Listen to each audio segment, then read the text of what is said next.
നമസ്കാരം. Cloth reselling start ചെയ്യാൻ ആഗ്രഹിക്കുന്നവരാണോ? Dress resell ചെയ്യുന്നതിലൂടെ വസ്ത്രമേഖലയിൽ കടന്നു വന്ന് സ്വന്തമായിട്ടൊരു ബ്രാൻഡ് ഉണ്ടാക്കിയെടുക്കാൻ താല്പര്യമുള്ള എല്ലാവർക്കും വേണ്ടിയിട്ടാണ് ഞാൻ ഈ വീഡിയോ ചെയ്തിരിക്കുന്നത്. ഞാൻ നീതു കൃഷ്ണ, തിരുവനന്തപുരം സ്വദേശിനിയാണ്. ഞാനൊരു ഫാഷൻ ഡിസൈനറും ആർട്ടിസ്റ്റും Navami my passion your fashion എന്ന ക്ലോത്തിംഗ് ബ്രാൻഡ് ഓണറും Samriddhi the path to prosper എന്ന ലേണിംഗ് പ്ലാറ്റ്ഫോമിന്റെ മെന്ററുമാണ്. വസ്ത്രമേഖല എന്ന് പറയുന്നത് നമ്മൾ സ്ത്രീകൾക്ക് ഒത്തിരി ഇഷ്ടമുള്ള ഒരു കാര്യമാണല്ലേ. ഈ ഒരു മേഖലയിലേക്ക് കടന്നു വരുമ്പോൾ നമ്മൾ ഒരുപാട് കാര്യങ്ങൾ പഠിക്കേണ്ടിയിരിക്കുന്നു. അതിൽ റീസെല്ലിംഗ് എന്ന് പറയുന്നത് ഒരു വിഭാഗം തന്നെ നമ്മൾ പ്രത്യേകിച്ച് ശ്രദ്ധിച്ച് ചെയ്യേണ്ട കാര്യങ്ങളാണ്. ആദ്യം നമുക്ക് എന്താണ് റീസെല്ലിംഗ് എന്ന് നോക്കാം. റീസെൽ എന്ന് പറയുന്ന വാക്കിൽ തന്നെ കാര്യമുണ്ട് അല്ലെ. നമ്മൾ ഏതെങ്കിലും ഒരു വ്യക്തിയുടെയോ ഒരു വെൻഡറോ ഒരു മാനുഫാക്ചറോ അയാൾ നിർമ്മിക്കുന്ന പ്രോഡക്റ്റുകൾ നമ്മൾ വഴി മറ്റൊരു ആൾക്ക് വിറ്റഴിക്കുന്നു. അയാൾ തരുന്ന പ്രോഡക്റ്റിന്റെ നിശ്ചിതമായിട്ടുള്ള ഒരു വിലയിൽ നമ്മൾ നമ്മളുടെ ലാഭം കൂടെ ചേർത്തിട്ട് നമ്മൾ ഉണ്ടാക്കിയെടുക്കുന്ന ഒരു കമ്മ്യൂണിറ്റിയിൽ നമ്മളുടെ പ്രോഡക്റ്റുകൾ സെയിൽ ചെയ്യുന്നു. അത് ചിലപ്പോൾ നമ്മളുടെ ഫ്രണ്ട്സിനിടയിലാവാം, റിലേറ്റീവ്സിനിടയിലാവാം. പിന്നീട് നമ്മൾ തന്നെ ആ ഒരു ബിസിനസ്സിലേക്ക് ഇറങ്ങുമ്പോൾ നമ്മൾ കണ്ടെത്തുന്ന പല ആൾക്കാരിലേക്ക് നമ്മുടെ ആ പ്രോഡക്റ്റുകൾ നമ്മൾ എത്തിച്ചു കൊടുക്കുകയാണ് ചെയ്യുന്നത്. ഈ ഒരു റീസെല്ലിംഗ് നമുക്ക് രണ്ട് തരത്തിൽ ചെയ്യാമെന്ന് പറഞ്ഞല്ലോ. ആദ്യത്തേത് നമ്മൾ നമ്മളുടെ മാനുഫാക്ചർ അല്ലെങ്കിൽ വെൻഡേഴ്സ് അയച്ചു തരുന്ന ഫോട്ടോസും വീഡിയോസും നമുക്ക് നിശ്ചിതമായിട്ടുള്ള ഗ്രൂപ്പുകൾ ഉണ്ടെങ്കിൽ അവിടേക്ക് അയച്ചു കൊടുത്തിട്ട് അവിടെയുള്ള ആൾക്കാരെ അത് കാണിച്ചു കൊടുക്കുകയും അതിൽ നിന്ന് നമുക്ക് വരുന്ന ഓർഡറുകൾ സ്വീകരിച്ചിട്ട് നമ്മൾ ആ ഒരു പ്രോഡക്റ്റിനെ വിറ്റഴിക്കുകയാണ് ചെയ്യുന്നത്. അപ്പൊ അതിൽ നിന്നും കിട്ടുന്ന ലാഭം നമുക്ക് നമ്മളുടെ അക്കൗണ്ടിലേക്ക് വരുന്നു. രണ്ടാമത്തെ തരത്തിലുള്ള റീസെല്ലിംഗ് എന്ന് പറയുന്നത് നമ്മൾ മാനുഫാക്ചറുടെ കയ്യിൽ നിന്ന് നമ്മൾ തന്നെ പ്രോഡക്റ്റ് ഡയറക്റ്റ് വാങ്ങിയിട്ട് അതിനെ നമുക്ക് എന്ത് ചെയ്യാം, സെല് ചെയ്യാം. നമുക്ക് നമ്മളുടെ കസ്റ്റമറിന് നമ്മളുടെ പ്രോഡക്റ്റ് എന്നുള്ള രീതിയിൽ നമുക്ക് അതിനെ സെയിൽ ചെയ്യാം. അതാണ് രണ്ട് തരത്തിലുള്ള പ്രോഡക്റ്റ് റീസെല്ലിങ്സ് എന്ന് പറയുന്നത്. ഇതില് നമ്മൾ വസ്ത്ര മേഖലയിലേക്ക് കടന്നു വരുമ്പോൾ നമ്മൾ കുറച്ച് കാര്യങ്ങൾ പ്രത്യേകമായിട്ട് ശ്രദ്ധിച്ചിട്ട് വേണം റീസെല്ലിംഗ് ചെയ്യേണ്ടത്. അപ്പൊ റീസെല്ലിങ്ങിനെ കുറിച്ച് നമുക്ക് ഒത്തിരി ആൾക്കാർക്ക് അറിയാം. നമ്മൾ പല ഗ്രൂപ്പുകളിലും റീസെല്ലേഴ്സിന്റെ ഗ്രൂപ്പുകളിലും നമ്മൾ തന്നെ കസ്റ്റമേഴ്സ് ആയിട്ട് നിലനിൽക്കുന്നു. അപ്പൊ അവിടെ അവരൊക്കെ എന്തൊക്കെയാണ് ചെയ്യുന്നത്? കോമൺലി മാനുഫാക്ചേഴ്സ് അല്ലെങ്കിൽ വെൻഡേഴ്സ് നമുക്ക് അയച്ചു തരുന്ന ഫോട്ടോസ് എല്ലാം ദിവസേന നമ്മൾ ഈ ഒരു ഗ്രൂപ്പ് ആരാണോ കൊണ്ടുപോകുന്നത് അവർ നമുക്ക് ഫോർവേഡ് ചെയ്തുകൊണ്ടേയിരിക്കും. അപ്പൊ അതിൽ ആ പ്രോഡക്റ്റിന്റെ പേര്, എന്ത് മെറ്റീരിയൽ ഉപയോഗിക്കുന്നു, പിന്നെ അത് എത്ര രൂപയ്ക്കാണ് വിൽക്കുന്നത്, അതിന്റെ സൈസ് ഡീറ്റെയിൽസ് ഒക്കെ അതിൽ പറഞ്ഞിട്ടുണ്ടായിരിക്കും. അപ്പോൾ അത് കണ്ടിട്ട് നമുക്ക് ആ ഒരു ഫോട്ടോ അല്ലെങ്കിൽ വീഡിയോ ഒക്കെ കാണുമ്പോൾ നമുക്ക് ഇഷ്ടപ്പെടുന്നുണ്ടെങ്കിൽ നമ്മൾ ഇതിന്റെ പ്രോഡക്റ്റ് വില ചോദിക്കും. അതിനുശേഷം നമ്മൾ ആ പ്രോഡക്റ്റ് വാങ്ങുന്നു, ഉപയോഗിക്കുന്നു. ഇങ്ങനെയാണ്. അപ്പൊ നമ്മൾ ഇനി തുടങ്ങാൻ പോകുന്ന സമയത്ത് നമ്മൾ കുറച്ച് കാര്യങ്ങൾ ശ്രദ്ധിച്ചിട്ട് തുടങ്ങിയാൽ നിങ്ങൾക്ക് ലാഭവും നേടാം. അതുപോലെ നിങ്ങൾക്ക് വേഗം തന്നെ ഒരു ബ്രാൻഡ് നിങ്ങൾ ഈ ഒരു റീസെല്ലിങ്ങിലൂടെ ഉണ്ടാക്കിയെടുക്കാനും സാധിക്കുന്നു. അതിന് വേണ്ടിയിട്ടുള്ള കുറച്ച് സ്റ്റെപ്സ് ആണ് ഞാൻ പറയുന്നത്. ആദ്യം തന്നെ റീസെല്ലിംഗ് ചെയ്യാനാണ് നിങ്ങൾക്ക് താല്പര്യമെങ്കിൽ നിങ്ങൾ ആദ്യം ഏത് മേഖലയാണ് നിങ്ങൾക്ക് ഏറ്റവും ഇഷ്ടമുള്ളതെന്ന് ആദ്യം തിരഞ്ഞെടുക്കാം. കാരണം റീസെല്ലിംഗ് എന്ന് പറയുമ്പോൾ പൊതുവേ നമ്മൾ എല്ലാവരുടെ ഒരു ചിന്താഗതി എന്ന് പറയുന്നത് എല്ലാതരം വസ്ത്രങ്ങളും നമുക്കിവിടെ റീസെല്ല് ചെയ്യാമെന്നാണ്. പക്ഷെ ആ ഒരു കാലം കഴിഞ്ഞു. കാരണം നമുക്കതിൽ കുട്ടികളുടെ ഡ്രസ്സാണെങ്കിൽ, സാരികളാണെങ്കിൽ, അല്ലെങ്കിൽ എന്ത് ടൈപ്പ് മെറ്റീരിയൽ, ഇപ്പൊ ജെൻസിന്റെ ഷർട്ടുകൾ, ഇങ്ങനെയുള്ളതെല്ലാം പണ്ട് നമുക്ക് ഒരു ആള് തന്നെ ഒരു ഗ്രൂപ്പിനകത്ത് ഒരുമിച്ചിട്ട് വിൽക്കുന്നതാണ് നമ്മൾ കുറച്ച് നാളായിട്ട് നമ്മൾ കണ്ടുവരുന്നത്. പക്ഷെ ഇപ്പൊ നമ്മുടെ മാർക്കറ്റിന് ഒത്തിരി മാറ്റം വന്നു. നമ്മുടെ കസ്റ്റമേഴ്സിന് പോലും ഏറ്റവും നല്ല ക്വാളിറ്റി ആയിട്ടുള്ള സാധനങ്ങൾ എവിടെ കിട്ടുന്നു, ആരാണ് ഇത് വിൽക്കുന്നത് നോക്കി അവർ അത് പ്രിഫർ ചെയ്യാൻ തുടങ്ങിയത് കൊണ്ട് തന്നെ നമുക്ക് ഏറ്റവും ഇഷ്ടമുള്ള ഏത് മെറ്റീരിയൽ, ഏത് തരത്തിലുള്ള ക്ലോത്ത് ആണ് നമുക്ക് ഏറ്റവും കൂടുതൽ വിൽക്കാൻ നമുക്ക് അറിവുള്ളത് ആ ഒരു മേഖല മാത്രമായിട്ട് തിരഞ്ഞെടുക്കാം. നമുക്ക് സാരി ഒത്തിരി ഇഷ്ടമാണെങ്കിൽ സാരീസുമായിട്ട് ബന്ധപ്പെട്ടിട്ടുള്ള ആ ഒരു മേഖലയിലുമായിട്ട് നമ്മളൊന്ന് ഇറങ്ങി നോക്കുക. അതായത് ആ ഒരു മേഖലയിൽ ആരൊക്കെയാണ് ആ ടൈപ്പ് റീസെല്ലിംഗ് ചെയ്യുന്നത്, ഇപ്പോഴത്തെ സാരികൾ ഏറ്റവും ട്രെൻഡിങ് ആയിട്ട് പോയിക്കൊണ്ടിരിക്കുന്നത്, നമ്മുടെ മാർക്കറ്റ് എന്താണ്, മാർക്കറ്റ് റിസർച്ച് ആണ്. ഏത് ബിസിനസ് എടുത്താലും ആദ്യം നമ്മൾ നോക്കേണ്ടത് മാർക്കറ്റ് റിസർച്ച് തന്നെയാണ്. അപ്പൊ ആദ്യം തന്നെ നമ്മൾ മാർക്കറ്റ് എന്താണെന്ന് നന്നായിട്ടൊന്ന് പഠിക്കാം. അത് വളരെ ഈസി ആയിട്ടുള്ള കാര്യമാണ്. നമുക്ക് നമ്മുടെ യൂട്യൂബും ഫേസ്ബുക്കിലോ ഇൻസ്റ്റാഗ്രാമിലോ ഒക്കെ നമുക്ക് നല്ല ഒത്തിരി ഇൻഫ്ലുവൻസേഴ്സ് ആയിട്ടുള്ള ആൾക്കാർ, യൂട്യൂബേഴ്സ് ആയാലും അല്ലെങ്കിൽ സീരിയൽ സിനിമ രംഗത്ത് നിൽക്കുന്നവരോ നമുക്കല്ലെങ്കിൽ ഇൻസ്റ്റാഗ്രാമിലെ ഇൻഫ്ലുവൻസേഴ്സ് ആയിട്ടുള്ളവരൊക്കെ നമുക്ക് ഈ തരത്തിലുള്ള ഡ്രസ്സുകൾ ഇട്ടിട്ട് അവരവരുടെ റീൽസും മറ്റൊക്കെ ചെയ്യുമ്പോൾ അത് പെട്ടെന്ന് റീച്ച് ആകുമ്പോൾ നമുക്കറിയാം ഇന്നത്തെ ട്രെൻഡ് എന്താണെന്ന്. എക്സാമ്പിൾ, അജ്രക്ക് നമുക്കറിയാം ഇന്ന് വളരെ ട്രെൻഡി ആയിട്ട് മൂവ് ചെയ്യുന്നതാണ്. അപ്പൊ അജ്രക്കിന്റെ സാരീസ് കസ്റ്റമേഴ്സ് ഒത്തിരി ഇഷ്ടപ്പെടുന്നു. ഇങ്ങനെ ഇപ്പോഴത്തെ മാർക്കറ്റ് നിങ്ങൾക്ക് ഏറ്റവും കൂടുതൽ ചെയ്യാൻ ഇഷ്ടമുള്ള മേഖല ഏതാണോ ആ ഒരു മേഖലയിലെ ക്ലോത്തിന്റെ റീസെല്ലിംഗ് മാത്രമായിട്ട് ഫസ്റ്റ് തുടങ്ങുക. അപ്പൊ നിങ്ങൾ എന്നിട്ട് എന്ത് ചെയ്യേണ്ടത്, ആദ്യം ഏതാണ് നിങ്ങൾ ചെയ്യാൻ പോകുന്നതെന്ന് തീരുമാനിച്ചു. സാരി ആണെങ്കിൽ സാരി എടുക്കാം, ഹിജാബ് ആണെങ്കിൽ ഹിജാബ് മാത്രം റീസെൽ ചെയ്യുന്നവരായിട്ട് എടുക്കുക, പർദ്ദ എടുക്കാം, നമുക്ക് കുട്ടികളുടെ ഡ്രസ്സ് എടുക്കാം, അല്ലെങ്കിൽ ട്രഡീഷണൽ ആയിട്ടുള്ള അറ്റേഴ്സ് ആയിട്ടുള്ളത് എടുക്കാം, ജെൻസിന്റെ ഷർട്ടുകൾ റീസെല്ലിംഗ് എടുക്കാം. ഇങ്ങനെ പർട്ടിക്കുലർ ആയിട്ടുള്ള പ്രോഡക്റ്റുകൾ മാത്രം നമ്മൾ റീസെല്ലിംഗിനായിട്ട് ആദ്യം ചൂസ് ചെയ്യാം. അതിനുശേഷം നിങ്ങൾ ഒരു പ്രത്യേക സിം കാർഡ് എടുത്തിട്ട് വാട്സ്ആപ്പ് ബിസിനസ് നമ്മുടെ ഫോണിൽ വാട്സ്ആപ്പ് ബിസിനസ് ഇൻസ്റ്റാൾ ചെയ്യുക.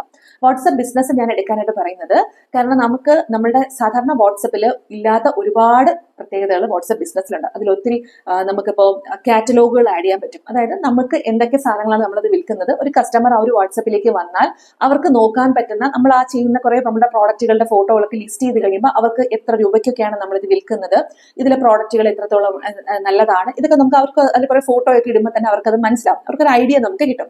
അപ്പൊ അങ്ങനെ നമുക്ക് അതിൽ കാറ്റലോഗുകൾ ആഡ് ചെയ്യാൻ പറ്റും. പിന്നെ അത് കൂടാതെ നമുക്ക് അതിൽ റിവ്യൂസ്, കസ്റ്റമറിന്റെ ഒക്കെ റിവ്യൂസിന്റെ ഫോട്ടോസ്, അവരിട്ടിട്ടുള്ള ഫോട്ടോ, അങ്ങനെയുള്ളതൊക്കെ നമുക്ക് അതിൽ ആഡ് ചെയ്യാം. പിന്നെ നമുക്കിപ്പോൾ ഒരുപാട് എൻക്വയറീസ് ഒക്കെ ഒത്തിരി ആൾക്കാർ നമുക്ക് നമ്മളെ ഫോട്ടോയും വീഡിയോ ഒക്കെ സോഷ്യൽ മീഡിയയിലൊക്കെ കണ്ടിട്ട് നമുക്ക് മെസ്സേജ് ഒക്കെ അയച്ച സമയത്ത് നമുക്ക് എല്ലാ സമയം നമ്മൾ ചിലപ്പോൾ അവൈലബിൾ ആയിരിക്കണമെന്നില്ല. കാരണം ഈ റീസെല്ലിംഗ് ചെയ്യുന്ന പല ആൾക്കാരും ചിലപ്പോൾ ജോലി ചെയ്യുന്നവരായിരിക്കാം, അല്ലെങ്കിൽ ഒരു വീട്ടമ്മയായിരിക്കാം. അപ്പൊ നമ്മളുടെ ജോലിക്കിടയിൽ കുറച്ചൊരു സമയം കിട്ടുമ്പോഴായിരിക്കും നമ്മൾ ചെയ്യുന്നത്. അപ്പൊ ഫുൾ ടൈം നമുക്ക് മൊബൈൽ എടുത്ത് നോക്കിയിരിക്കാൻ പറ്റില്ല. അപ്പൊ അതിനകത്ത് നമ്മൾ അവൈലബിൾ ആയിട്ടുള്ള ഒരു സമയം നമുക്ക് അതിനകത്ത് വാട്സപ്പ് ബിസിനസ്സിൽ കൊടുക്കാം. ഇത് നമ്മളുടെ വാട്സപ്പിൽ മാത്രമായിട്ട് ലഭ്യമല്ല. അപ്പൊ നമുക്കതിൽ ടൈം സെറ്റ് ചെയ്യാം. അതിൽ കൂടെ ഓട്ടോമേറ്റഡ് ആയിട്ടുള്ള മെസ്സേജുകൾ നമുക്ക് അതിൽ ചെയ്തു വെക്കാം. ഇപ്പോൾ ഒരു കസ്റ്റമർ വന്നൊരു സാധനം ചോദിച്ച് നമ്മൾ അവൈലബിൾ അല്ലാത്തൊരു സമയത്താണെങ്കിൽ നമുക്കത് ഓട്ടോമേറ്റ് ചെയ്തിട്ടുള്ള മെസ്സേജുകൾ അവിടെ പോകും. അപ്പൊ കസ്റ്റമർ നമുക്ക് വേണ്ടി വെയിറ്റ് ചെയ്യും. അതായത് നമ്മൾ റിപ്ലൈ ചെയ്യാതെ ആ കസ്റ്റമറിനെ നഷ്ടമാക്കാതിരിക്കാൻ വേണ്ടിയിട്ട് അവരെ പിടിച്ചു നിർത്താനായിട്ടുള്ള കാര്യങ്ങൾ നമുക്ക് ചെയ്യും. അടുത്ത് നമ്മൾ ചെയ്യേണ്ടത് നമുക്ക് ശരിയായിട്ടുള്ള വെൻഡേഴ്സിനെയും മാനുഫാക്ചറേഴ്സിനെയും കണ്ടെത്തുക എന്നുള്ളതാണ്. നമുക്ക് അവരെ കണ്ടെത്താനായിട്ട് ഇന്ന് വളരെ ഈസിയാണ്. കാരണം പലതരത്തിലുള്ള വെൻഡർമാരും മാനുഫാക്ചറിങ് നടത്തുന്ന ആൾക്കാരും ഇന്ന് സോഷ്യൽ മീഡിയയിൽ അവരുടേതായിട്ടുള്ള ബിസിനസ് പ്ലാറ്റ്ഫോമുകൾ ഉണ്ടാക്കിയെടുത്തിട്ടുണ്ട്. പണ്ട് നമ്മൾ ഗൂഗിളിലൊക്കെ സെർച്ച് ചെയ്താലൊക്കെയാണ് നമുക്ക് അവരെ കൂടുതലായിട്ട് കിട്ടുന്നത്. പക്ഷേ നമുക്ക് വളരെ ജെന്യുവൻ ആയിട്ട് നല്ല മാനുഫാക്ചറിങ് യൂണിറ്റ് ഉള്ള ഡയറക്റ്റ് മാനുഫാക്ചറേഴ്സിന്റെ അല്ലെങ്കിൽ ഹോൾസെയിലേഴ്സിന്റെ കോൺടാക്റ്റുകളും അവർ നിൽക്കുന്ന ഗ്രൂപ്പുകളിലേക്കുള്ള കോൺടാക്റ്റും ലിങ്കുകളെല്ലാം നമുക്ക് ഇന്ന് സോഷ്യൽ മീഡിയയിൽ ലഭ്യമാണ്. അത് ചെയ്യാനായിട്ട് നിങ്ങൾ നിങ്ങളുടെ ഇൻസ്റ്റാഗ്രാം, ഫേസ്ബുക്ക് പോലെയുള്ള സോഷ്യൽ മീഡിയ ഹാൻഡിൽസിൽ സെർച്ച് ചെയ്ത് നോക്കുക. അല്ലെങ്കിൽ യൂട്യൂബിലൊക്കെ നിങ്ങൾ സെർച്ച് ചെയ്യുമ്പോൾ നിങ്ങൾക്ക് ഇപ്പോൾ ഏത് തരത്തിൽ, ഇപ്പോൾ നിങ്ങൾക്ക് കാഞ്ചീപുരം സാരിയുടെ മാനുഫാക്ചർ എന്ന് പറഞ്ഞിട്ട് നിങ്ങൾ അതിൽ എന്താണോ ടൈപ്പ് ചെയ്ത് കൊടുക്കുന്നത് അത് റിലേറ്റഡുള്ള ഒത്തിരി ആൾക്കാരുടെ ഫോട്ടോ, വീഡിയോ, അതൊക്കെ നമുക്ക് അതിലേക്ക് വരും. നിങ്ങൾ അതിൽ ക്ലിക്ക് ചെയ്തിട്ട് ആദ്യം നോക്കേണ്ടത് അവർ ഏത് സ്ഥലത്ത് നിന്നാണ് ആ ഒരു പ്രോഡക്റ്റ് അയക്കുന്നത്. അവർ റീസെല്ലിങ്ങിന്റെ റിലേറ്റഡുള്ള എന്തെങ്കിലുമൊക്കെ കാര്യങ്ങൾ അവർ അതിൽ കൊടുത്തിട്ടുണ്ടെങ്കിൽ അതെല്ലാം നോക്കുക. അവിടെ അവരുടെ ആ ഒരു ഇൻസ്റ്റാഗ്രാമിലൊക്കെ ആണെങ്കിൽ ആ ബയോയിൽ തന്നെ അവർ ആ വാട്സപ്പിലേക്കുള്ള ലിങ്ക് അതിൽ കൊടുത്തിട്ടുണ്ടാവും. നിങ്ങൾ ഒരിക്കലും മറന്നു പോകാതെ ചെയ്യേണ്ട ഒരു കാര്യമാണ് ആ ഒരു പേജിനകത്ത് ആ വെൻഡർ അല്ലെങ്കിൽ മാനുഫാക്ചറർ അവരുടെ പ്രോഡക്റ്റുകളുടെയൊക്കെ ഫോട്ടോ, വീഡിയോ കറക്റ്റ് അപ്ഡേറ്റ് ആയിട്ട് ഇടുന്നുണ്ടോ എന്ന് നോക്കുക. രണ്ടാമത്തെ കാര്യം, അതിൽ ഉള്ള ഫോട്ടോസ് ഒക്കെ വീഡിയോസ് ഒക്കെ നിങ്ങളൊന്ന് ക്ലിക്ക് ചെയ്ത് നോക്കുമ്പോൾ കമന്റ് ബോക്സിൽ അവർ ആക്റ്റീവായിട്ട് അതിലേക്ക് വന്നിട്ടുള്ള കസ്റ്റമേഴ്സിന്റെ മെസ്സേജസിന് റിപ്ലൈ കൊടുക്കുന്നുണ്ടോ, അതിലെ കസ്റ്റമേഴ്സ് എന്തെങ്കിലുമൊക്കെ നെഗറ്റീവ് റിവ്യൂസ് അതിനെക്കുറിച്ച് ഇടുന്നുണ്ടോ, ഇതെല്ലാം നിങ്ങൾക്ക് മോണിറ്റർ ചെയ്ത് ഒന്ന് മനസ്സിലാക്കാം ഈ ഒരു വെൻഡർ അല്ലെങ്കിൽ ഒരു മാനുഫാക്ചറർ ജെന്യുവിൻ ആണോ. നമ്മളെ പറ്റിക്കപ്പെടാൻ സാധ്യതയുള്ള ആളാണെങ്കിൽ നമുക്ക് ആ ഒരു കാര്യം, കുറച്ച് കാര്യങ്ങൾ നോക്കുമ്പോൾ തന്നെ മനസ്സിലാവും. പിന്നെ അവർ കൊടുത്തിട്ടുള്ള ലിങ്കുകളിൽ പോയി, അല്ലെങ്കിൽ അത് ഗ്രൂപ്പ് ആയിരിക്കും, മിക്കവാറും വാട്സപ്പ് ഗ്രൂപ്പുകളാണ്, ഗ്രൂപ്പുകളിൽ പോയി ജോയിൻ ചെയ്തിട്ട് 1-2 ദിവസം ആദ്യം അവരെ ഒന്ന് മോണിറ്റർ ചെയ്യുക. അവർ എങ്ങനെയൊക്കെയാണ് അവർ ആ കസ്റ്റമറെ ഡീൽ ചെയ്യുന്നത്, എന്ത് തരം പ്രോഡക്റ്റ് ആണ് സെയിൽ ചെയ്യുന്നത്, ഇതെല്ലാം ആദ്യം ഒന്ന് മനസ്സിലാക്കുക. ഏറ്റവും പ്രധാനമായിട്ട് ഇന്ന് നമ്മൾ റീസെല്ലിംഗ് ചെയ്യുമ്പോൾ ചെയ്യേണ്ട ഒരു കാര്യം എന്ന് പറയുന്നത്, അവരുടെ കയ്യിൽ നമ്മൾ ഒരാളെ കണ്ട് എൻ്റെ പ്രോഡക്റ്റ് ഇഷ്ടപ്പെടുവാണെങ്കിൽ ഒരു പ്രോഡക്റ്റ് എങ്കിലും നമ്മൾ തീർച്ചയായിട്ടും വാങ്ങിയിരിക്കുക. നമ്മൾ ഒന്നും നോക്കാതെ നമ്മളുടെ ബിസിനസ്സും ആ ഒരു വെൻഡറുമായിട്ട് ഒന്ന് കണക്ട് ചെയ്തിട്ട് അയാൾ തരുന്ന എല്ലാ ഫോട്ടോസും മറ്റുമൊക്കെ നമ്മൾ നമ്മളുടെ ഗ്രൂപ്പിലിട്ട് ഫോർവേഡ് ചെയ്ത് കഴിഞ്ഞാൽ നമുക്കറിയില്ല നമ്മൾ ഇടനിലക്കാരായിട്ട് നിൽക്കുന്നവരാണ്. അപ്പോൾ ഈ ഒരു വെൻഡർ അയച്ചു കൊടുക്കുന്ന പ്രോഡക്റ്റ് നമ്മൾ കാണുന്നില്ല, പക്ഷെ നമ്മൾ ഡീൽ ചെയ്യുന്നത് നമ്മുടെ കസ്റ്റമറുമായിട്ടാണ്. ഈ സാധനം നല്ല ക്വാളിറ്റി ഉള്ള പ്രോഡക്റ്റ് ആണോ, അതിൽ എന്തെങ്കിലും ഡാമേജ് ഉണ്ടോ, ഇതൊന്നും നമുക്കറിയില്ല. നമ്മളെ കസ്റ്റമർ അത് വാങ്ങി ഓപ്പൺ ചെയ്ത് നോക്കുന്ന സമയത്താണ് അവരത് അറിയുന്നത്. അപ്പോൾ ഓപ്പൺ ചെയ്യുമ്പോൾ ചില വെൻഡേഴ്സ് എന്ത് ചെയ്യും, ഓപ്പണിംഗ് വീഡിയോ മസ്റ്റ് ആണെന്ന് പറയും. നമ്മൾ പലപ്പോഴും നമ്മുടെ പല കസ്റ്റമേഴ്സും ആ ഒരു കാര്യം മറന്നുപോയിട്ട് സാധനം ഓപ്പൺ ചെയ്ത് നോക്കും.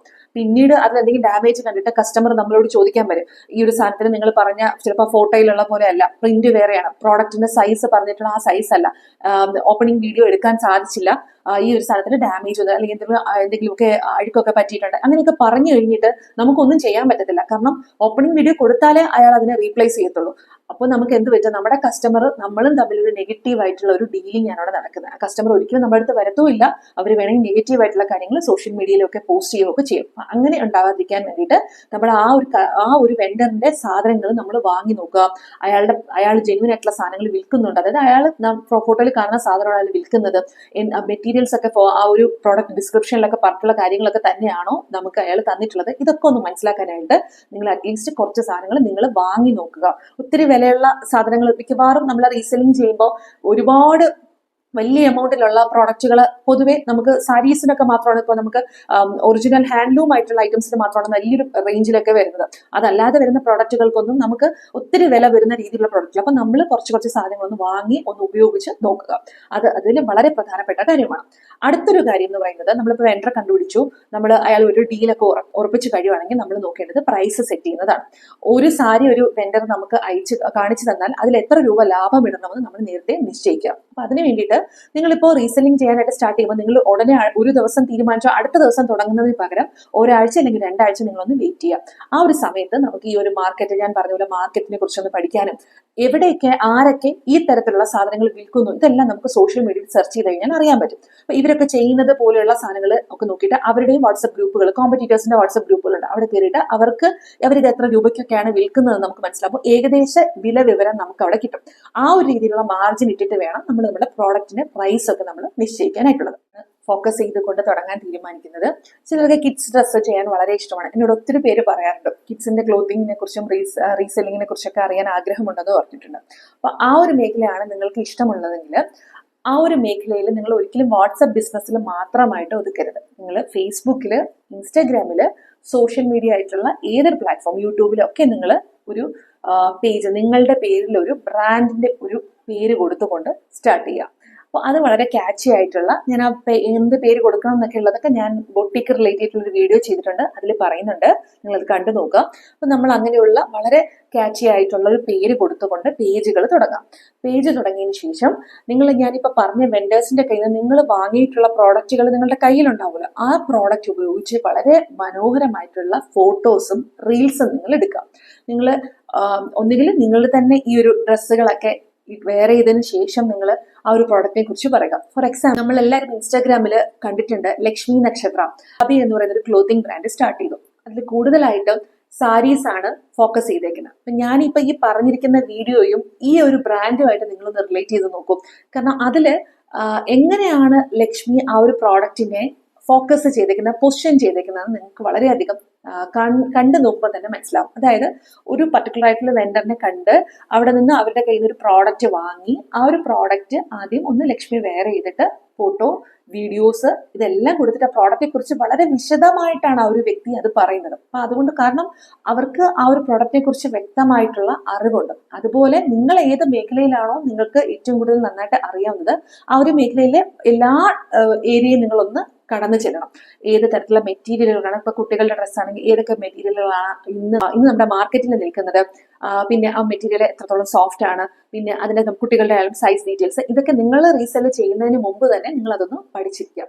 ഇതൊന്ന് മനസ്സിലാക്കിയ ശേഷം നിങ്ങളുടെ പേജുകളിൽ ഇതുമായിട്ട് ബന്ധപ്പെട്ട് നിങ്ങൾ വെണ്ടറിന് വാങ്ങിയിട്ടുള്ള ഫോട്ടോസ്, റീലുകൾ ഇതെല്ലാം ഇട്ടുകൊണ്ടിരിക്കാം. അപ്പൊ ഇടുമ്പോൾ ചെയ്യേണ്ട ഒരു കാര്യം, വളരെ റാൻഡം ആയിട്ട് എന്താണോ വെണ്ടർ അയച്ചിരുന്നത് അയാൾ തന്ന ആ മെസ്സേജ് ഉണ്ടല്ലോ, ആ മെസ്സേജിന് അതേപോലെ അതിൽ നമ്മളുടെ ലാഭം മാത്രം കോപ്പി പേസ്റ്റ് ചെയ്തിടാതെ നിങ്ങൾ നമ്മൾ മലയാളിയായിട്ടുള്ള കസ്റ്റമേഴ്സിന്റെ അടുത്താണ് നമ്മൾ പോകുന്നതെങ്കിൽ ആ ഒരു വെണ്ടർ തന്നിട്ടുള്ള പ്രോഡക്റ്റ് മിക്കവാറും ഇംഗ്ലീഷിലായിരിക്കും എഴുതിയിരിക്കുന്നത്. അതിന്റെ താഴെ മലയാള ഭാഷയിൽ തന്നെ ആ ഒരു പർട്ടിക്കുലർ ആയിട്ടുള്ള പ്രോഡക്റ്റിനെ കുറിച്ചുള്ള ഡീറ്റെയിൽസ് നിങ്ങൾ മലയാളത്തിൽ കൂടെ ഒന്ന് എഴുതി കോപ്പി പേസ്റ്റ് ചെയ്ത് അതിൽ കോപ്പി പേസ്റ്റ് ചെയ്യാനായിട്ട് നിങ്ങൾ ശ്രദ്ധിക്കും. അത് പ്രത്യേകം ഒന്ന് ശ്രദ്ധിക്കേണ്ട കാര്യമാണ്. ശ്രദ്ധിച്ചിട്ടുണ്ടായിരിക്കും ഫേസ്ബുക്കിൽ പല സാരീസ് മറ്റൊക്കെ വിൽക്കുന്ന ആൾക്കാരുടെ പേജുകളിൽ രാവിലെ മുതലേ ഇങ്ങനെ കണ്ടിന്യൂസ് കുറേ സാരിയുടെ ഫോട്ടോ, അതിലൊരു എമൗണ്ട് കൂടി ഇട്ടേക്കും, 599 പ്ലസ് ഷിപ്പിംഗ് എന്ന് പറഞ്ഞിട്ട് കുറേ ഫോട്ടോ ഇടും. നമ്മൾ ആരെങ്കിലും ആ ഒരു സാധനം കണ്ടു വാങ്ങും? ഇല്ല. കാരണം അത് ജെനുവിൻ ആണോ എന്ന് അറിയില്ല, അവർക്ക് ഉറപ്പില്ല. നമുക്ക് ഒരിക്കലും തോന്നില്ല ഈ ഒരാൾ ശരിയായിട്ടുള്ള ഈ ഒരു സാധനം നമുക്ക് കിട്ടുമോ എന്നൊന്നുമില്ല.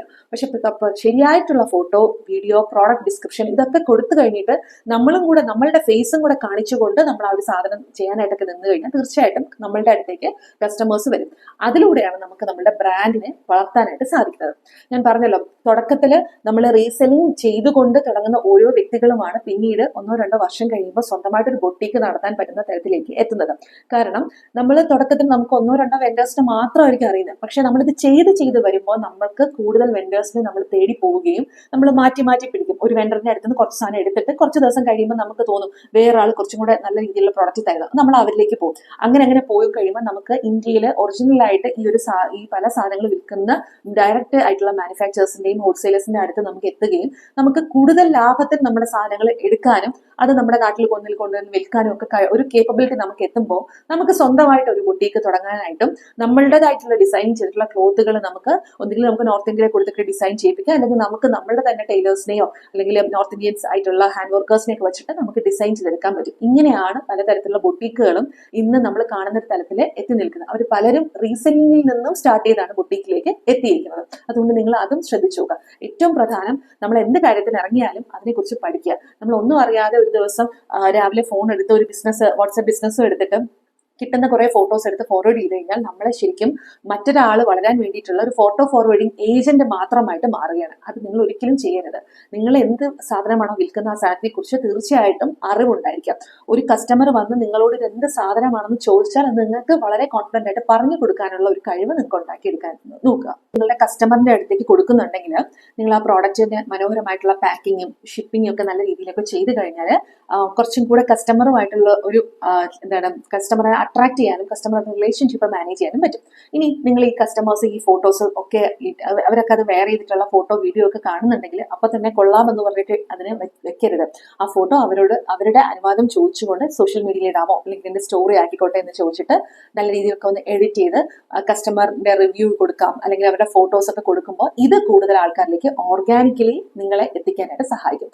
നമ്മളൊരു ഗ്രൂപ്പൊക്കെ തുടങ്ങുന്ന സമയത്ത് തുടക്കത്തിൽ നമുക്ക് നമ്മളുടെ റിലേറ്റീവ്സും ഫ്രണ്ട്സും ഒക്കെ ഉള്ളൂ.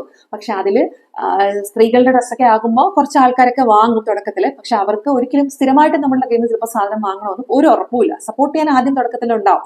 പക്ഷെ പിന്നീട് നമ്മൾ എന്ത് ചെയ്യണം, നമ്മളുടെ ശരിയായിട്ടുള്ള ഓഡിയൻസ് ആയിട്ടുള്ള കസ്റ്റമറിന്റെ അടുത്തേക്ക് നമ്മളുടെ പ്രോഡക്റ്റിനെ എത്തിക്കണമെങ്കിൽ നമ്മൾ അതിൽ കൂടുതലായിട്ട് ഇറങ്ങണം. അതിന് ആക്റ്റീവായിട്ട് ഇന്ന് ഒരു ഫോട്ടോ ഇട്ട് ഒരു വീഡിയോ ഇട്ടിട്ട് ഒരു 10 ദിവസം കഴിഞ്ഞാണ് വീഡിയോ ഗ്രൂപ്പിലേക്ക് അല്ലെങ്കിൽ നിങ്ങളുടെ പേജുകളിൽ ഇടാൻ നിന്ന് കഴിഞ്ഞാൽ ആൾക്കാർ മറന്നുപോകും. കാരണം ഇന്ന് നമ്മളുടെ സോഷ്യൽ മീഡിയ ആ രീതിയിലാണ് പോകുന്നത്. നമ്മളിൽ ഏറ്റവും കൂടുതൽ എങ്ങനെ നമ്മൾ ആക്റ്റീവായിട്ട് മുമ്പോട്ട് നിൽക്കുന്നു ആ രീതിയിൽ നമ്മളെ സോഷ്യൽ മീഡിയ നമ്മളെ പബ്ലിക്കിന് മുന്നിൽ കാണിച്ചു കൊടുക്കും. അതുകൊണ്ട് നിങ്ങൾ നല്ല രീതിയിൽ ആക്റ്റീവായിട്ട് വേണം ഈ ഒരു റീസെല്ലിംഗ് ചെയ്യാനായിട്ട് നിൽക്കേണ്ടത്. ശ്രദ്ധിക്കേണ്ട മറ്റൊരു കാര്യമാണ് നമ്മളുടെ ഫിനാൻസ് ഇത് ട്രാക്ക് ചെയ്യുക എന്നുള്ളത്. നമുക്ക് വരുന്ന ലാഭം എത്രത്തോളം ഉണ്ട്, നമ്മളത് റിട്ടേൺ ചിലപ്പോൾ പ്രോഡക്റ്റുകൾ പോകും, അപ്പൊ അതിൽ നമുക്ക് നഷ്ടം വന്നിട്ടുണ്ടോ, ഇതെല്ലാം ശരിയായ രീതിയിൽ ഒന്ന് ട്രാക്ക് ചെയ്ത് മണി മാനേജ്മെന്റ് നല്ല രീതിയിൽ ആ ഒരു സ്കില്ല് വളർത്തിയെടുത്തുകൊണ്ട് വേണം നമ്മൾ റീസെല്ലിംഗ് തുടങ്ങുന്നത്. ഇപ്പൊ നമ്മൾ റീസെല്ലിംഗ് ചെയ്യുന്ന സമയത്ത് നമ്മളുടെ പ്രോഡക്റ്റുകൾ കുറേ സാധനങ്ങൾ ഒരുമിച്ചിട്ട് ഒരു പ്ലാറ്റ്ഫോമിലിട്ട് വിൽക്കുന്നത് റീസെല്ലിംഗിന്റെ വളരെ വലിയൊരു ഡിസഡ്വാൻറ്റേജ് ആണ്. അതായത് നമ്മളെ പലതരത്തിലുള്ള വെൻഡേഴ്സ് കാണും, പലരും പലതരത്തിലുള്ള ഫോട്ടോസും കാറ്റലോഗുകളും അയക്കും. നമ്മൾ ഇതെല്ലാം കൂടെ ഒരുമിച്ച് ഒരു സ്ഥലത്ത് കൊണ്ടിടുമ്പോൾ കസ്റ്റമേഴ്സിന് ഇത് കാണാൻ വലിയ താല്പര്യം ഉണ്ടാകത്തില്ല. കാരണം സ്ഥിരമായിട്ട് അവരുടെ മൊബൈലിലേക്ക് ഇങ്ങനെ ഫോട്ടോ വീഡിയോ ഇങ്ങനെ വാട്സപ്പിലേക്ക് കയറുന്നത് അവർക്ക് വളരെയധികം ഇറിറ്റേഷൻ. കാരണം അവർക്ക് ഇഷ്ടമില്ലാത്ത കാര്യമാണെങ്കിൽ അതിനകത്ത് എല്ലാം കൂടി ഡംപ് ചെയ്യുന്നത് നല്ലൊരു പ്രവണതയല്ല. അതുകൊണ്ട് തന്നെ റീസെല്ലിംഗ് ചെയ്യുമ്പോൾ നമ്മൾ ചെയ്യേണ്ടത് ആദ്യം ഒരു പർട്ടിക്കുലർ ആയിട്ടുള്ള ഏതെങ്കിലും ഒരു ക്ലോത്തിങ് മാത്രം എടുക്കുക. എന്നിട്ട് അതിന് താല്പര്യമുള്ള ആൾക്കാരാണ് നമ്മുടെ അടുത്ത് വന്ന് ജോയിൻ ചെയ്യുമ്പോൾ അവരോട് പറയുക, ഈ ഒരു ടൈമിൽ നമ്മളെപ്പോഴും ഫോട്ടോസ് വീഡിയോസ് ആണ് നമ്മൾ പോസ്റ്റ് ചെയ്യുന്നത്, ഈ ഒരു സമയത്തിനായിട്ട് കാത്തിരിക്കുക. ഈ രീതിയിലൊക്കെ സംസാരിച്ചൊരു വോയിസ് ഒക്കെ നമ്മൾ ഇടയ്ക്ക് ഇട്ട് കൊടുക്കുമ്പോൾ അവർക്ക് മനസ്സിലാവും ഈ ഒരു ടൈമിൽ ഇന്ന ഒരു ആളുടെ അടുത്ത് നിന്നുള്ള ബ്രാൻഡിൽ നിന്നുള്ള പ്രോഡക്റ്റിന്റെ ഫോട്ടോ വീഡിയോകളൊക്കെ നമുക്ക് വരുന്നതായിരിക്കും എന്നുള്ളത്. അതായത് രാവിലെ എഴുന്നേൽക്കുമ്പോൾ മുതലേ നമ്മളുടെ ആ ഒരു വെൻഡർ ചിലപ്പോൾ രാവിലെ 6 മണിക്ക് നമ്മളൊരു സാധനം ഫോട്ടോ ഇടുകയാണെങ്കിൽ നമ്മൾ എഴുന്നേൽക്കുമ്പോൾ തന്നെ കുറേ ഫോട്ടോ വീഡിയോ അന്നത്തെ ദിവസം മുഴുവൻ ഇട്ടുകൊണ്ടിരുന്നു കഴിഞ്ഞാൽ കസ്റ്റമേഴ്സ് ഇറിറ്റേറ്റഡ് ആവും. അപ്പൊ അവർക്ക് നോക്കാൻ പറ്റുന്ന വൈകുന്നേരം ആയിട്ടുള്ള സമയങ്ങൾ, അങ്ങനെയുള്ള സമയങ്ങൾ നോക്കിയിട്ട് നമ്മൾ ആ ഫോട്ടോസ് നല്ല ഡിസ്ക്രിപ്ഷൻ എല്ലാം കൊടുത്തുകൊണ്ട് നമ്മൾ ആ സാധനം പ്രോഡക്റ്റ് വിൽക്കാനായിട്ടുള്ള രീതിയിൽ ഫോട്ടോസും മറ്റുമൊക്കെ അയക്കാനായിട്ട് ശ്രമിക്കാം. ഇത്രയും കാര്യങ്ങളാണ് ശരിക്കും നമ്മൾ ക്ലോത്ത് റീസെല്ലിംഗ് ചെയ്യുമ്പോൾ പ്രധാനമായിട്ടും ശ്രദ്ധിക്കേണ്ടത്. ഇതിന് ഞാൻ എടുത്തു പറയുന്ന കാര്യം എന്ന് പറയുന്നത് യുണീക്ക് ആയിരിക്കുക, വെറൈറ്റി ആയിട്ടുള്ള വളരെ യുണീക്ക് ആയിട്ടുള്ള പ്രോഡക്റ്റുകൾ നിങ്ങൾ കണ്ടെത്തി അങ്ങനെയുള്ള വെൻഡേഴ്സിനെ മാനുഫാക്ചേഴ്സിനെ കണ്ടെത്തി അങ്ങനെയുള്ള പ്രോഡക്റ്റുകൾ നമ്മുടെ മാർക്കറ്റിലേക്ക് ഇറക്കുക. ഒപ്പം വളരെ ആക്റ്റീവായിട്ട് നമ്മൾ നമ്മുടെ പ്രോഡക്റ്റിനെ വിൽക്കാനായിട്ടുള്ള ശ്രമം നടത്തുക. ഫേസ്ബുക്ക്, ഇൻസ്റ്റഗ്രാം, യൂട്യൂബ് പോലുള്ള സോഷ്യൽ മീഡിയകളിൽ നമ്മൾ റീസെല്ലിംഗ് ചെയ്യുന്ന നമ്മുടെ പ്രോഡക്റ്റുകൾ വളരെ സജീവമായിട്ട് വളരെ എഫക്റ്റീവായിട്ട് നമ്മൾ അതിനെ സെയിൽ ചെയ്യാനായിട്ട് നിൽക്കുക. നാലാമത്തെ കാര്യം, ഒരിക്കലും ഒരു ഫോട്ടോ ഫോർവേഡിംഗ് ഏജന്റ് മാത്രമായിട്ട് നിങ്ങൾ നിൽക്കാതെ സ്വന്തമായിട്ട് ഒരു ബ്രാൻഡ് ഉണ്ടാക്കിയെടുക്കാൻ വേണ്ടിയിട്ടുള്ള നടപടികൾ നിങ്ങൾക്ക് ലാഭം കിട്ടി തുടങ്ങുമ്പോൾ മുതൽ ചെയ്തു തുടങ്ങാം. ഇന്നത്തെ വീഡിയോ നിങ്ങൾക്ക് എല്ലാവർക്കും വളരെയധികം ഇൻഫോർമേറ്റീവ് ആയിട്ടുണ്ടെന്ന് ഞാൻ വിശ്വസിക്കുന്നു. നിങ്ങളുടെ പാഷനേറ്റ് ആയിട്ടുള്ള ഒരു മേഖലയിൽ നിന്നും സ്വന്തമായിട്ടൊരു ബിസിനസ് ബിൽഡ് ചെയ്തെടുക്കണമെന്ന്, അതിലൂടെ വളരെ മികച്ച ഒരു ബ്രാൻഡ് ബിൽഡ് ചെയ്തെടുക്കണമെന്ന് ആഗ്രഹിക്കുന്നവർക്കായിട്ടാണ് സമൃദ്ധി എന്ന ഈ ലേണിംഗ് പ്ലാറ്റ്ഫോം. അതിനായിട്ട് കൂടുതൽ വിവരങ്ങൾ അറിയാനായിട്ട് ഞാൻ എൻ്റെ വാട്സപ്പ് കമ്മ്യൂണിറ്റിയിലേക്ക് നിങ്ങളെ എല്ലാവരെയും സ്വാഗതം ചെയ്യുന്നു. നമുക്ക് പഠിക്കാനായിട്ട് കിട്ടുന്ന ഓരോ സമയവും വളരെ വിലപ്പെട്ടതാണ്. അതുകൊണ്ട് തന്നെ നമ്മൾ സ്കൂളിലൊക്കെ പഠിക്കുന്ന സമയത്ത് നമുക്ക് പഠിപ്പിച്ചു തരാനായിട്ട് അധ്യാപകരുണ്ടായിരുന്നു. പക്ഷേ ഒരു ഘട്ടം കഴിയുമ്പോൾ നമുക്ക് പറഞ്ഞു തരാൻ ആൾക്കാരില്ല. പക്ഷേ എക്സ്പീരിയൻസ്ഡ് ആയിട്ടുള്ള പല ആൾക്കാരും ഇന്ന് നമ്മളുടെ ഇൻഡസ്ട്രിയിലുണ്ട്. അപ്പൊ അങ്ങനെയുള്ള ആൾക്കാരുടെ അടുത്ത് നിന്ന് അവർക്കുള്ള എക്സ്പീരിയൻസും അവർ പഠിച്ചെടുത്ത കാര്യങ്ങളും ഷെയർ ചെയ്യാനായിട്ട് തയ്യാറായി നിൽക്കുമ്പോൾ അങ്ങനെയുള്ള ആൾക്കാരുടെ ഭാഗമായിട്ട് പഠനത്തിനായിട്ട് ഇറങ്ങിക്കഴിഞ്ഞാൽ തീർച്ചയായിട്ടും നിങ്ങൾക്ക് റിസൾട്ട് ഉണ്ടാവും. ഇന്നത്തെ ഈ വീഡിയോ നിങ്ങൾക്ക് എല്ലാവർക്കും ഇഷ്ടപ്പെട്ടിട്ടുണ്ടെങ്കിൽ തീർച്ചയായിട്ടും ലൈക്ക് ചെയ്യുക, ഷെയർ ചെയ്യുക, സബ്സ്ക്രൈബ് ചെയ്ത് സപ്പോർട്ട് ചെയ്യുക. മറ്റൊരു വീഡിയോ ആയിട്ട് വീണ്ടും കാണാം. താങ്ക്